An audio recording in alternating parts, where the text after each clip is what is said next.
السلام عليكم. ازيكم حبايبي؟ عاملين ايه؟ يا رب تكونوا بخير وبافضل حال. نسمي بالله بسم الله الرحمن الرحيم ونصلي على رسول. اللهم صل وسلم وبارك على سيدنا محمد وعلى اهله وصحبه اجمعين. طبعا السردينه البلدي دي مش في اي مكان بلاقيها. النهارده بصراحه انا كنت في مكان اسمه سوق الخميس. طبعا في ناس كتير هتعرفه وفي ناس كتير مش هتعرفه. لقيتها. طبعا انا ما استنيتش زمان، يعني انا السردينه دي ما بلقاهاش غير عندي في كفر الشيخ لما بسافر البلد. بصوا عامله ازاي، ناعمه وما فيهاش اصلا اللي هو السفه اللي بره ده.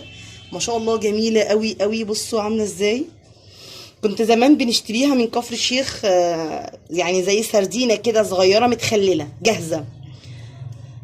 بصوا جميله قوي بصراحه. انا النهارده ذهلت لما لقيتها. يعني انا جايبه كيلو ونص.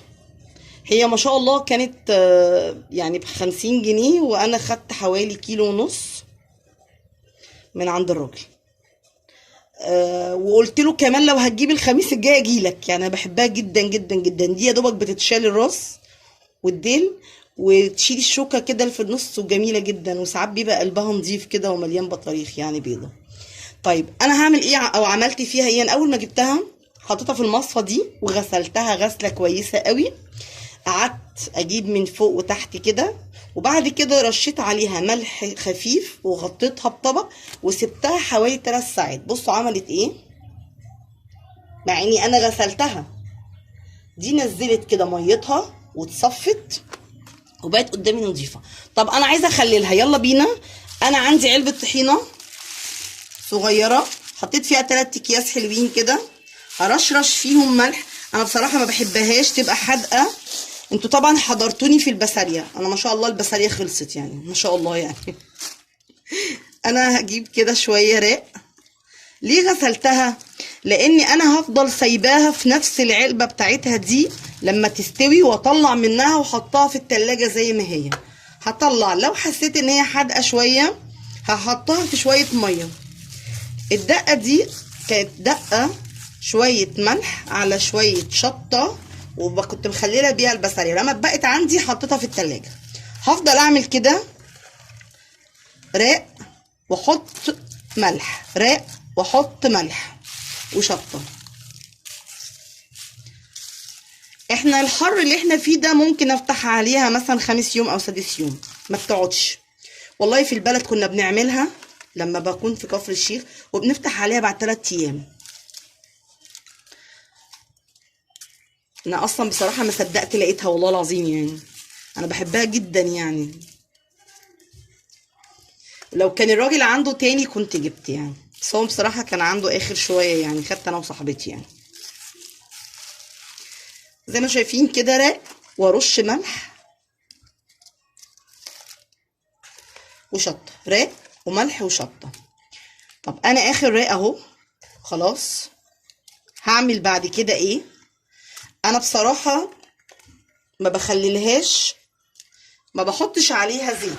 بس انا المره دي بصراحه حابه احط زيت، عايزاها تطلع كده جاهزه زي ما بيقولوا يعني على الاكل على طول.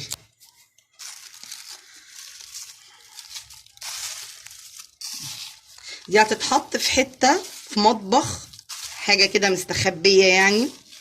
عندك مطبخ كده من تحت كده حطيها، عشان لازم تشوف الحر يعني، تبقى مكتومه وفيها حر.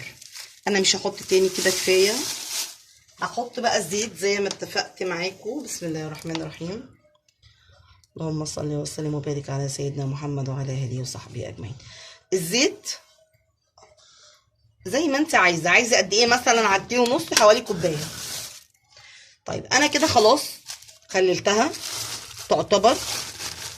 هقفل الكيس قوي واطلع الهواء منه كويس قوي قوي، وهسيبها واغطي بغطاها. انا حاطه 3 اكياس بس دول جامدين وما شاء الله يعني حلوين يعني. هقفل كويس قوي وهغطيها. بعد يومين هقلب اللي تحت فوق واللي فوق تحت، وارجع تاني اغطي الغطا بتاع العلبه. تمام، احكمه كويس. وبعد حوالي 5 ايام او 6 ايام كده هنفتح عليها وندوق. لو فتحت قبل كده وانا مستعجله على اكلها برضه هقول لكم. يلا بينا بقى نقول سلام عليكم. ولو عرفت افتح اصور لكم عليها بصراحه هصورها لكم. يا رب تكون استفدتوا وعجبتكم، ويا رب تكونوا من عشاق كده السردينه زيي. سلام عليكم. السلام عليكم، ازيكم حبايبي؟ عاملين ايه؟ يا رب تكونوا بخير وافضل حال. نسمي بالله، بسم الله الرحمن الرحيم، ونصلي على الرسول. اللهم صل وسلم وبارك على سيدنا محمد وعلى اله وصحبه اجمعين. حضرتوا معايا السردينه البلدي اللي انا خللتها، بس ما حضرتوش معايا لما فتحت عليها. انا بصراحه فتحت عليها وطلعت منها واكلت، بس قلت ما اقدرش افوت لكم اللحظه دي ان انتوا تشوفوا السردينه البلدي. بسم الله الرحمن الرحيم. والله العظيم 3 مش عايزه اقول لكم طعمها بسم الله ما شاء الله. ايه ده؟ بصوا اولا الصوص بتاعها، بصوا ميتها جميله ازاي، لون الزيت بالحمار بالملح بالشطه، بصوا بسم الله ما شاء الله. طبعا انا مش هلبس جوانتي لان انا هطلع شويه، بحب انقعهم بميه عشان ما يبقاش حادق. انا بس هوريكم عامله ازاي ما شاء الله عليها. بصوا بصوا السردينه جميله جميله قوي قوي. بصوا بصوا عامله ازاي، بصوا قلبها،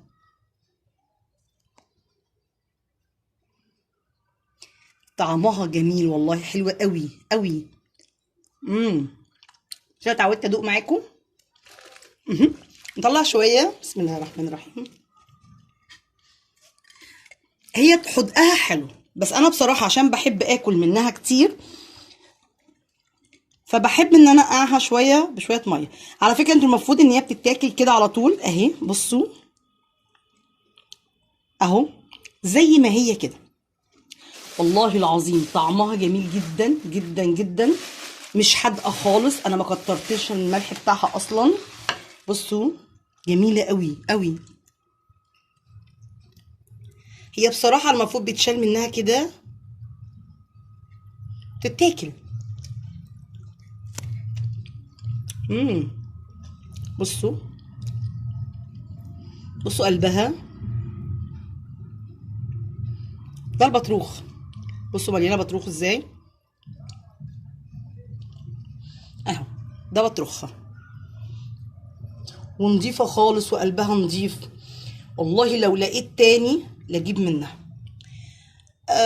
انا نزلت لكم الفيديو اللي انا كنت عاملاها فيه، اديني فتحت عليها وشفتوها وانا دقتها، بقول لكم جميله جدا. يا رب تكون عجبتكم. وتشتركوا في القناه وتفعلوا لي الجرس، تدعوا لي دعوه من قلبكم، وتفضلوا معايا عشان انا عارفه ان عشاق السردين هيتجننوا دلوقتي على الاكله ديت. السلام عليكم.